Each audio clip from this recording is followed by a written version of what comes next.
What's good? It's your boss International Zoe. We're here in Dar es Salaam and Tanzania. We're in the motherland, man. I'm with the Kid Greatness, aka Young Bobby. Call him Young Bobby. Hey, Young Bobby. I like that. He's been out here for about 6 months. I watched his channel. I see him doing his thing. I reached out to him. So, you know, when I go somewhere, if there's any content creators there, I'm going to shout them out and try and get an interview. And been hanging out with him for the last few days, showing me the ropes on the nightlife. Yeah. He loves to party. Yeah, you already know what it is, man. So tell the people out there, Barb World TV, where you from? Hi, yo. I'm from Brick City. You already know. Jersey in the building. Jersey in the building. All day, man. Uh-huh. So that's my background, yo. Uh-huh. What did you do there? Where'd you go to school? How was your upbringing? You know, Brick City is pretty tough, you know? Oh, yeah, Brick City is wild. That joke is a wild. Are we, no curses, right? Yeah, you can say what you want. It's grown man TV. Yeah, so yeah, you know Brick City is wild. So I went to school there, like middle school, elementary school. Then I just got too hot, because in high school because you know you got to apply for high school. Right. So I didn't apply in time, so I bounced off to like Elizabeth, Eastwick, and I did high school out there, rocked out. Okay. Do anything in school, specialties, sports, anything? Nah, I didn't play ball or nothing like that. You was just into girls? Yeah, that was my thing. I used to run down on chicks all day. Yeah, everybody got their like 2 or 3 things. You into music, chicks, and maybe ball, or you into computers or comic books. You know, everybody got like their 1 or 2 things that they're into growing up, kinda. You know what I mean? But yeah, I was in computers like heavy though, heavy, like computer science. Like that's how I actually got into IT once I got out of high school and everything. Right. So, what was your day job once you graduated high school? Like, what did you do? Oh, like at first, my first job was like I was a computer technician at Staples. And then from there, I moved on to working for Best Buy, and then I worked for like, you know, NCR? NCR. They make That's like a phone company? Nah. Okay. They make ATMs. You know the self checkout? Okay, ATM. You see it on there. Yeah, so yeah, I used to fix like ATMs and also the self checkout machines. So you like, kind of like electronics. Is that like considered like electronics? Yeah. All right, that's cool. I went to school to computer maintenance. I took it in high school. And then I started college to continue it, but then I got into music and all that stuff, so. Oh, you got into music? I never pursued it. Yeah. So, what inspired you to travel? When did you start traveling, and what inspired you to travel? How I started traveling is like I found this book. It was this random book one day. Yo. It was called what's the exact title? 90 Girls. It was like, you know, 90 Days Around the World. It was a play on that. It was like 90 girls around the world or something like that. Word? So I read that book and I'm like, because this dude literally just like, yo, quit his job because he had like some dead-end desk job. He quit his job and he just bounced around the world. He went to Southeast Asia, he went to Africa, and I'm like, and I was at a point in my life was like, damn, yo, I'm tired of working this 9 to 5, yo. It became like, what's that old movie called? Groundhog's Day. Groundhog's Day, okay. Where every day becomes the same day. Right. So I read that book, and I'm like, all right, yo, let me take a trip somewhere. So the first place I looked up was the Philippines. Well, hold on. Where did you get the book? Did you go to the library? Was it like somebody selling it on the street? Like, how did you get your hands on the book? Do you remember? Nah, I got it off the internet. Like, it was on some website. Okay, so it was an electronic downloadable book. Yeah, it was a PDF. Okay. Oh, PDF. Okay, so you started looking in the Philippines first, you said? Yeah. Okay. But yeah, the first place I was supposed to go was the Philippines. But this was like, okay, I read the book, then a year, you know, you had to let that junk marinate for a minute. I know how that is. Yeah, so I let it marinate for a minute, and I was like, all right, I'm going to do it. But somebody put me on to Thailand. Like I saw it when I was looking at videos for the Philippines, because you know you got to do your research first. Yeah. So Thailand came up, and I'm like, yo, Thailand looks crazy. So I was like, all right, whatever. I'm gonna hit both. I'm gonna hit Thailand and the Philippines, and that was my first like foray into travel.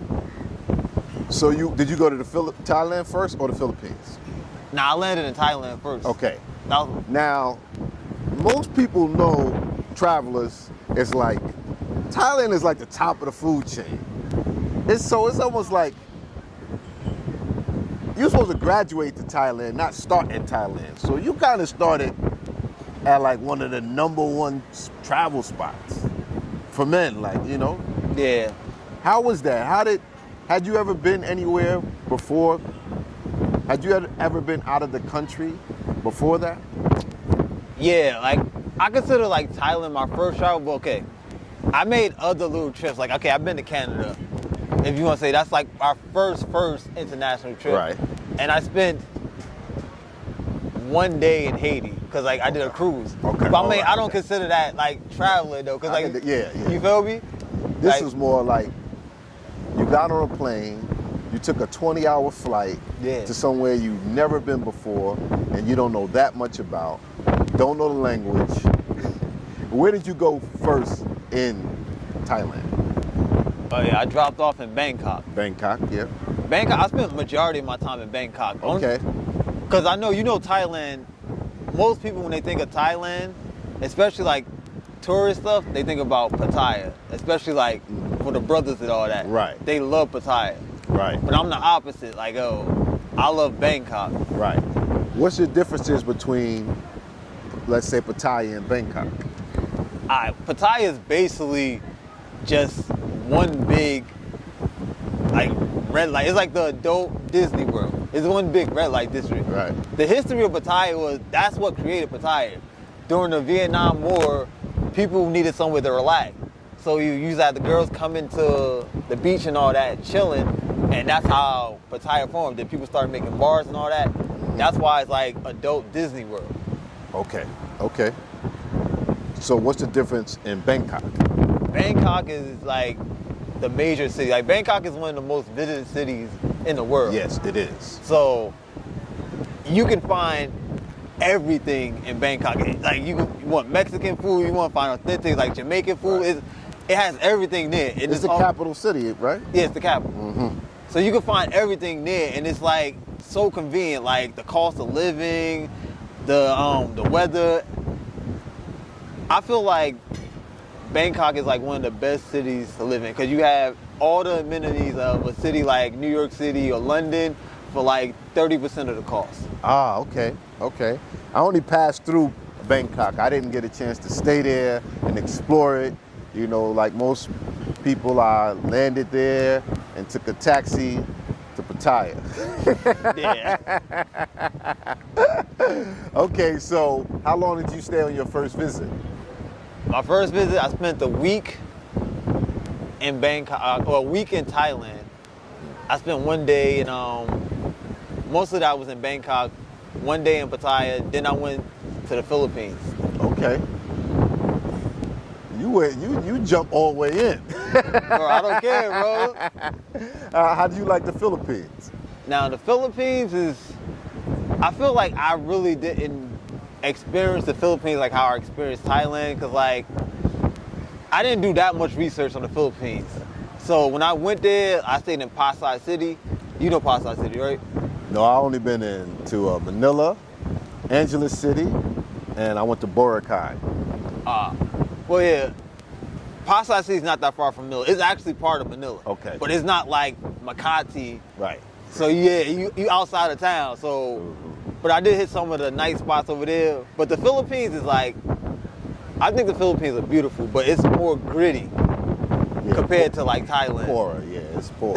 It's poor. It's a lot of traffic. Yeah. It's people walking around with no shoes on, you know. Exactly. In Manila. It's the poverty is serious there. And you could get caught up quick. Like, yeah, I heard that. I didn't experience that, but I heard like they stepped to a few brothers, like, you know, like you had to like stand your ground. I heard that once or twice. Yeah, there's so many guns out. Like, thanks to us, open up bases there. There's so many guns floating around there. But the thing is, about the Philippines, like, Philippines has some of the nicest people you ever meet. I agree. Like, that's why I'm like, it's so weird, like, cause when I first got there, the cab driver told me, like, yo, the president was literally saying, like, if somebody was caught with drugs, they just put a bullet in their head. Yeah. That's what the president said. So, like, they don't tolerate certain things. Certain countries just don't tolerate, and drugs is one of the things they don't tolerate there. So you see the dichotomy of like, oh, these people are super friendly, but at any moment you could get caught up. Yeah. What else? Anywhere else that you've been outside in Southeast Asia, and you know what? How many years you've been traveling, and what led you here to Tanzania? Another country that I bounce back and forth a lot, that most people don't go to, is Haiti. Like, I think Haiti's like one of the most underrated Caribbean islands. But go ahead. But the reason why I feel like it's underrated is because it has that stigma of like, it's like Haiti in like on our side, like in the Caribbean. That's what they said. No, I mean, obviously, like it's like Africa over there. So everybody just think it's dirty, it's huts and all that. But like, yo, Haiti has some of the most beautiful landscapes, nice beaches. That's what I heard. But the thing is, the only thing that messes it up is their government is like super incompetent. So there's a lot of corruption. So it makes it so dangerous. They don't have any infrastructure. Right, and if the people ain't eating, they're gonna start doing other things. You gotta take care of your people, you know? They always say hogs get slaughtered, you know? So if they taking all the resources and not giving it to the people gonna take it from one another, they're gonna take it from the tourists, they're gonna get it how they get it, you know? Shout out to Salaam, Philly Dom. They're in Haiti right now helping the people.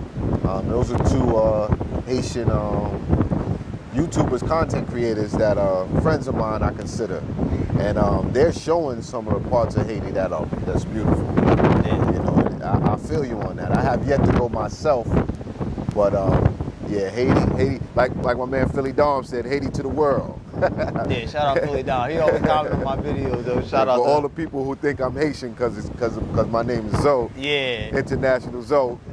Zoe got love for Haiti. You know, one of my first girlfriends was Haitian. Words, huh? Moi say Haitian. Rachel. So, okay, so you go to Thailand, you go to the Philippines, you go to Haiti. What made you choose the continent after that? What led you here? Actually, yo, I'm not gonna lie, it was an accident. It was an accident, okay. Literally, like in January, I didn't know Tanzania existed. Like I found out that this place existed in January because I wanted to go back to Thailand because I wanted to do. My plan was okay.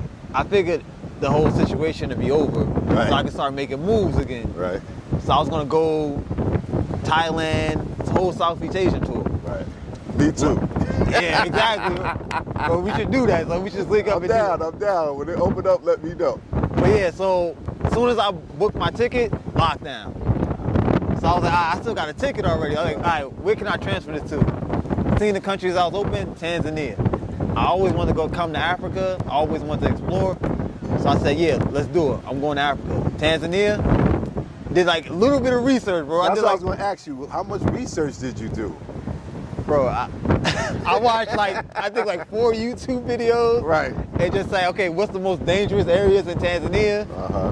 I said, okay, I'm not going to stay there. Right. And I took off. So you've been coming here since January of this year, 2021? Yeah, actually, I landed here in February. In February, okay. Yeah. So in February. And you've been back and forth a few times, or you've been here consistently? Nah, I was here to April. Because, a boda snatched my phone. I remember I saw that video. I saw the video, and I was like, damn, because I've been promising myself and my subscribers that I would be coming here for that time, probably since that time, because that's when I discovered you, watching your videos. I had saw Passport Action here, and a little later on I saw Mark Meets Africa. And at that time, I believe the brother Go Black to Africa was here. Yeah. You know what I mean? So I was watching all you guys, and I saw you. I was like, wow, the young guy there doing this thing. And I saw the video when you was like, they snatched my phone and everything, and people were saying little silly stuff and all that. But I remember that. Yeah, Yeah, okay. they called me slipping. I ain't gonna lie, they caught that. I wasn't even mad about that. I'm like, yo, I was out there, bro. I was son. I was in Tabitha Cigarette. That's like way outside. Yeah, because you was like walking. It was dark at night and shit. Yeah, I saw that. Cause it's like the thing is about Tanzania, it's like super safe here. Like, like I haven't even got into a fight, like an argument with somebody. We almost did. Last night, oh yeah. I had to calm him down. Yeah, about to tee off with somebody. Yeah, but so it's relatively safe, you feel. Yeah. So the incident with your phone made you go back home to regroup? Yeah, I had to go back and regroup. Okay. Cause I had the thing is I had the ticket already. Like I was like supposed to only stay here for like 2 months. Then I extended it again for another month. So I'm like, I can't stay here now without a phone. So I had to bounce back, and I came back in June. So so getting another phone here was like, nah, I'm not gonna do that. I'm gonna just go home, my original plans, regroup, get a new phone. And how long before you came back? So yeah, I went home for a month. Then I came back, cause I was gonna buy a phone here. But the issue here is they got a lot of fake stuff here, like a lot of fake iPhones, fake Samsungs. Like I went to the store, like they don't even have a box. They just had that just wrapped and it just said like S9 or S10. I'm like, yo, where's the box of this? Like refurbished type stuff. Yeah, because basically what they do is like, why stealing phones is so popular here is because they steal the phone, they break it down. Okay, so that's another way to make some money. Yeah. On a grab and snatch. They almost got me in Brazil, but thank God I was, caught it. Oh yeah, so they hit you with the little... Yeah. So you come back, and how long you been back here since your return? Yeah, I've been here since June, so this is about my 4th month. Okay. What is it about Tanzania you like so much that you spent so much time here? The thing is, like, it's peaceful here. Like, there's only one other place that I felt like this when I traveled there. That was like Thailand, like where your mind is at ease. Like you don't have to worry about anything. Like you can walk around anytime at night. Nobody's bothering you. Nobody's saying anything to you. And it's just like, you need stuff like that. So, you feel at peace, you feel calm here. How did your family feel about you being away? No, because that is a big thing. Yeah. I mean, a lot of them are like proud of me. Okay. Some like thinking like, yo, what the fuck is wrong with this dude? This dude never wants to stay home. But yeah, right. That's because traveling is addictive. Yeah, it's very addictive. Right. I think travel is like one of the most. I think travel is one of the biggest drugs out there because like once you start, you can't stop. Yeah. But it's not for everybody. Nah, it's not for everybody. It's not for everybody. Some people need to stay home because some people, they can't deal with the stress. And they see, look, in the West, we're spoiled. Yes. Super spoiled. Yes. Because, like, there was a time where, like, okay, I just came from Zanzibar. I'll stay at a hotel. The hotel, the showers wasn't working or nothing. I had to literally take a shower in a bucket, bro. Like. I was just going to say that. I think about that, like, I was like, I'm a really American. You go places, there's no hot water. You go places, the electricity turns off for hours. You know what I'm saying? You can't get money out the ATM some places. You have no Wi-Fi some places. I was in Cuba, like, I got to get out of here. You know what I'm saying? No Wi-Fi, no internet service. So strategically, you have to plan out your trip. You have to figure out where you're going to stay. You have to deal with the mistakes you might make. Staying in the wrong area, flying at the wrong time. You know what I'm saying? Your Uber app not working. So it's serious business, and it is stress involved with traveling. I just like you got to be built for it. Yeah. It's not for the faint at heart. I mean, don't get me wrong. The good things, the pros outweigh the cons, but there are some cons when it comes to living this travel life and being addicted to traveling. How do you sustain yourself? How are you able to afford to stay here? How do you take care of yourself being that you're on the road a lot? Yeah. So basically, like I invest a lot. So, and also I'm a trader. So I trade S&P futures and Forex. Now, how did you learn how to do that? Like I always been into like investing, like, cause that's one of my next moves is like starting to buy properties in these other countries. Right. So when I first got into it, when I was younger, when I read a book called Rich Dad Poor Dad. Yeah, I read that book. Inspiring. Yeah. Yeah. So that always put that nugget in the back of my head. So I always like looking for different things, and then coming back into like computers, because I study programming too. Right. So I'm like, yo, there's not much difference between programming and trading. It's all just like basically algorithms and all that. So once you got like that logical mindset, it's easy to tap into like trading. Mm-hmm. But it just takes time. The thing is that mess people up with investing and trading is they're not patient. They're not patient, and they don't save capital. Yeah, because you need the capital investment. Yeah. To make it work. Yeah, because like especially like with trading, even if you don't start with a lot of money, but you build a track record over like 2 or 3 years, people will give you money to manage. Yeah, I have someone manage my account. Yeah. Exactly. Yeah. But like people don't want to pay. The thing is, because I always try to get people into like investing and trading, but they always like, yo, okay, I need to do this in like 3 months. I need to do this in like 6 months. Like, yo, you're not gonna build something like that. Like, yeah, like my advice is that anybody out there young, start now, because one of the best things with investing is time is on your side. If you start early, I started late, but I see how I've grown. And I could only imagine if I would have stuck with it when I was told to do it when I was in my 20s or something, like how much bread I could have. And I know that's how most of these people have money, because of starting young, who know about it, who maybe parents did it. You know, I'm trying to show my kids now and start their accounts. They actually have accounts now, but they don't understand. So I'm hoping they can continue to account when they get older and they're making money. But I'm trying to start it from them now. It's so important to get into that right now. Exactly. I think that's a big part, a big problem, especially in our community. Cause like, yo, I've been around so many traders, I've been to so many conferences, I've been to so many firms, and usually I'm the only black guy in the room. Right. And I'm like, I think that's sad though, like, yo, cause we're leaving so much money. Like, the only way dudes is thinking like they can make it is like, yo, I'm gonna drop an album, I'm gonna make it to the league and all that. Right. When there's way easier ways to make way more money, you could be the owner. You could own a team or something like that. But yeah, let me get off the soapbox right quick. Yeah. So, what's next on your travel palette? What are you trying to add to it? Since I've been talking to you, you inspired me to go to South America, because I've been sleeping on it because of the whole language barrier with like Portuguese and Spanish, because like my Spanish is terrible. Mine is too. Welcome to the party.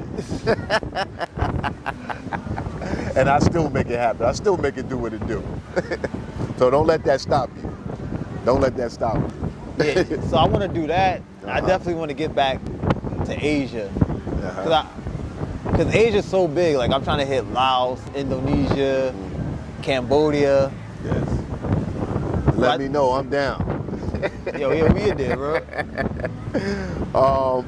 Any last notes, maybe some inspiring advice to people who want to? I'm here and people are hitting me up like, yo, Tanzania is on my list. I'm coming in October. Like, I see people adding this to their list.